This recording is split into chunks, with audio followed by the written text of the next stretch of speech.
Have you ever looked in the mirror and felt like time has taken something from you?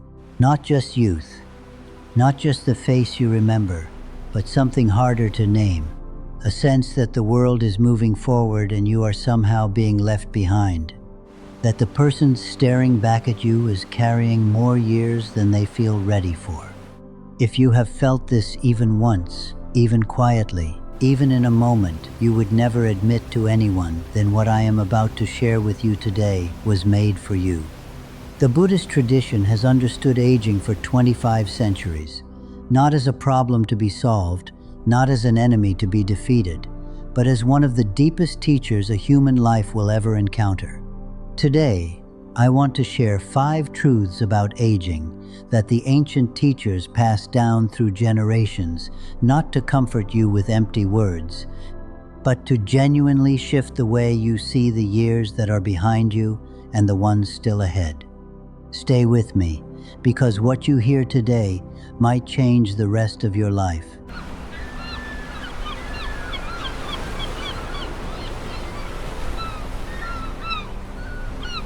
Truth 1. You will be forgotten faster than you think, and that is your freedom. I want to begin with the hardest truth, the one most teachings avoid. One day sooner than you expect, the world will move on without you. The career you built, the home you filled with life, the stories you told at dinner tables, the opinions you held with such certainty, the version of yourself you worked so hard to maintain over time, all of it fades from the memory of others. This is not cruelty, it is simply the nature of things.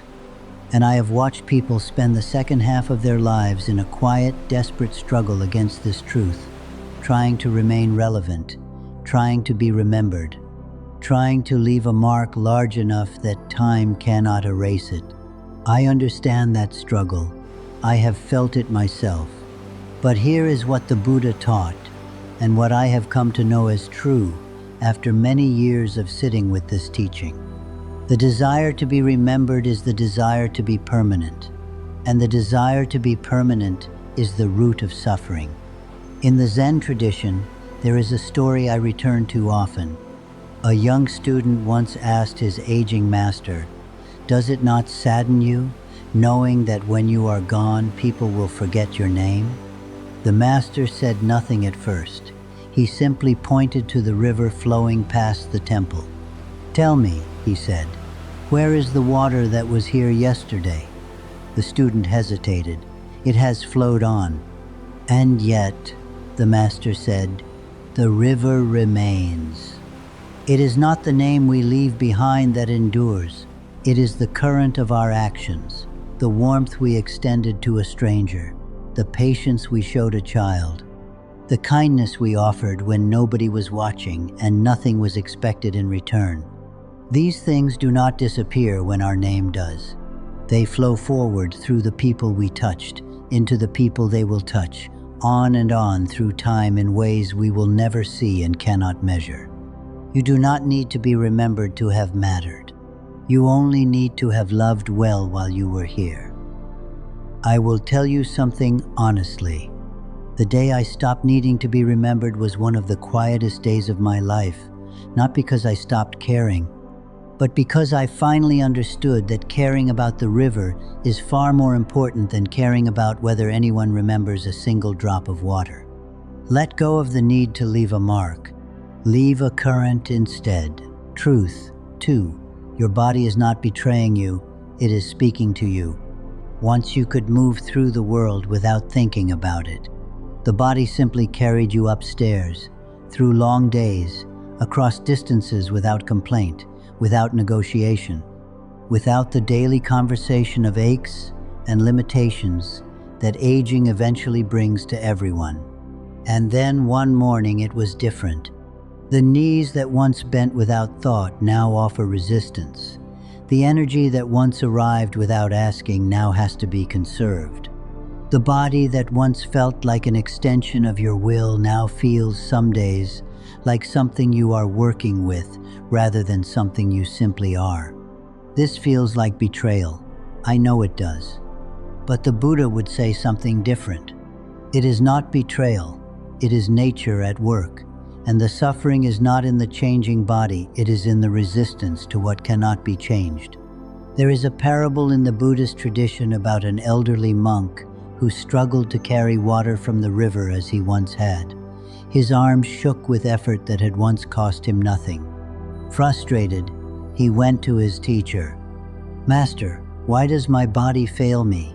It once obeyed my every command." The teacher handed him a cracked clay pot.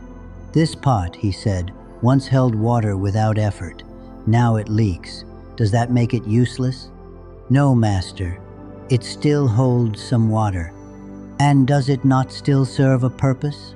The water that escapes nourishes the earth beneath it. The pot is not what it was, but it is still of use." The old monk understood. Your body is not failing you, it is evolving, and in that evolution, it is still carrying you, still breathing, still moving, still present in the world. What it is asking for now is not what it asked for at 30. It is asking for patience, for gentleness, for the same care you would offer to the oldest and most faithful companion you have ever had, because that is exactly what it is. Move it gently, feed it well, rest it when it asks for rest. And instead of speaking to it with frustration, try speaking to it with something closer to gratitude. It has carried you through every season of your life, through illness and recovery, through loss and celebration, through more than you can fully account for. It deserves your respect far more than your resentment. Truth 3. The people who leave your life are not taking anything from you. As the years pass, you will notice something that nobody prepares you for. People drift away. Friends who were once woven into the fabric of your daily life become voices you hear less frequently, then rarely, then not at all. Family members who called regularly become occasional. Some people disappear without explanation, leaving only silence where there was once laughter and ease. It is easy, painfully easy, to take this personally. Did I do something wrong? Was I not enough? Why does connection seem so much harder to hold on to as the years go on? But the Buddhist teaching on this is clear, and it is one of the most freeing things I have ever understood. Everything in life is impermanent, including the people who walk beside us. People come into our lives when we need them. They leave when their role in our story is complete, not because love failed, not because something went wrong, but because life moves and people move with it. There is a parable a young monk once brought to his master. Why do people leave us when we love them? The master took him to the river's edge and pointed to the water. See how it moves. Each drop flows past us, never staying, never clinging. Some drops travel together for a while. Others separate quickly, carried by different currents. People are like that. Some walk beside us for a short time, others for years, but all of them keep moving. It is not their departure that should sadden us. It is our refusal to accept that their presence was never meant to be permanent. The monk sat in silence, watching the water, understanding, at last, that love does not mean ownership. Have you ever reunited with someone after years apart and felt immediately as though no time had passed at all? That is because the bond you shared was never truly lost. It lived in you unchanged by distance, untouched by time. The people who have left your life did not take the love they brought you when they went. That love shaped you. It is woven into who you are. It is still here. So instead of mourning every connection that has faded, tend carefully to the ones that remain, and remain open genuinely, actively open to the new ones that life is still trying to bring you. Because at any age, that door is never fully closed. Truth 4. What you see in the mirror is not what is fading, it is what is deepening. There comes a moment, and most people who have lived long enough know exactly the moment. I mean, when you catch your reflection and do not quite recognize what you see. The lines that were not there before. The hair that has shifted in color, the face that carries the evidence of every season you have lived through. And the world, the loud, image-obsessed, relentlessly youth-focused modern world, will tell you that what you are seeing is loss. Fight it, the world says. Erase it. Cover it.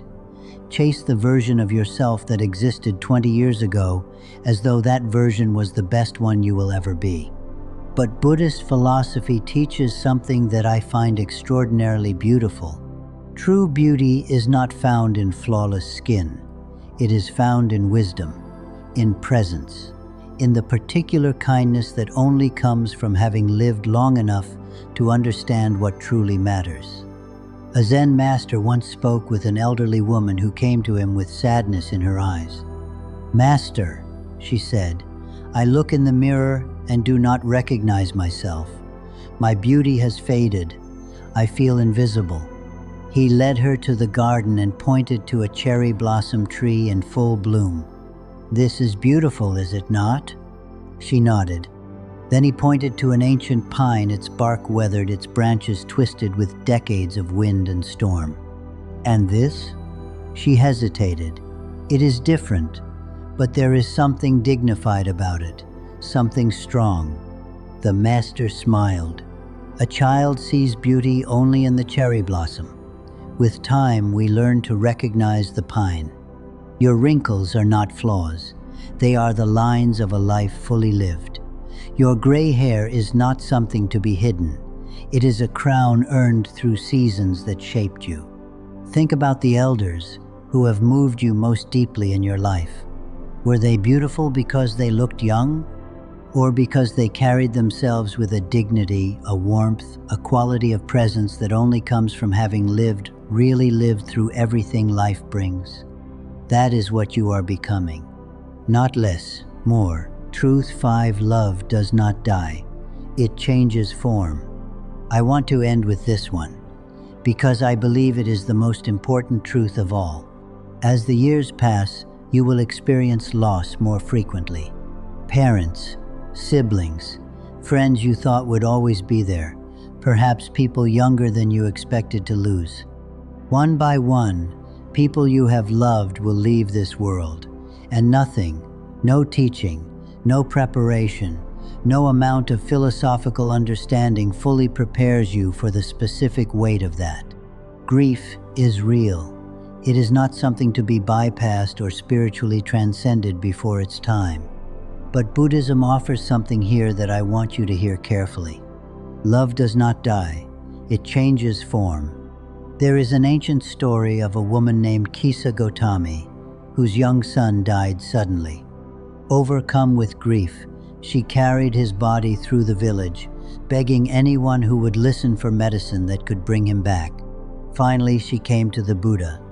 He said to her, "Bring me a mustard seed from a home that has never known death." She went from door to door through the entire village, and at every door she heard the same thing. "We lost a child here, a parent here, a dear friend here." By the time she returned to the Buddha, she understood. Grief is not a sign that something has gone wrong. It is woven into the fabric of being alive.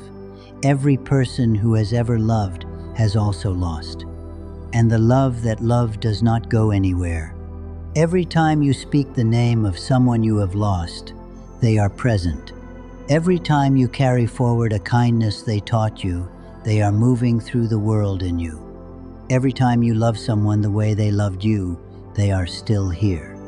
The greatest misunderstanding about grief is that we must move on from it. The Buddhist teaching is different. We do not move on.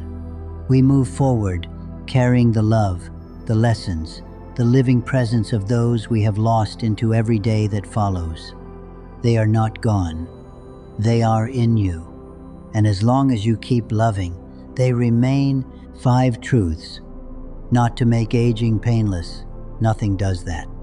But to change what aging means. You will be forgotten, and your actions will outlive your name.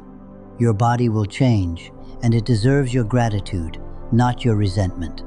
People will leave, and the love they brought you never goes with them. What you see in the mirror is not fading, it is deepening into something the young cannot yet see.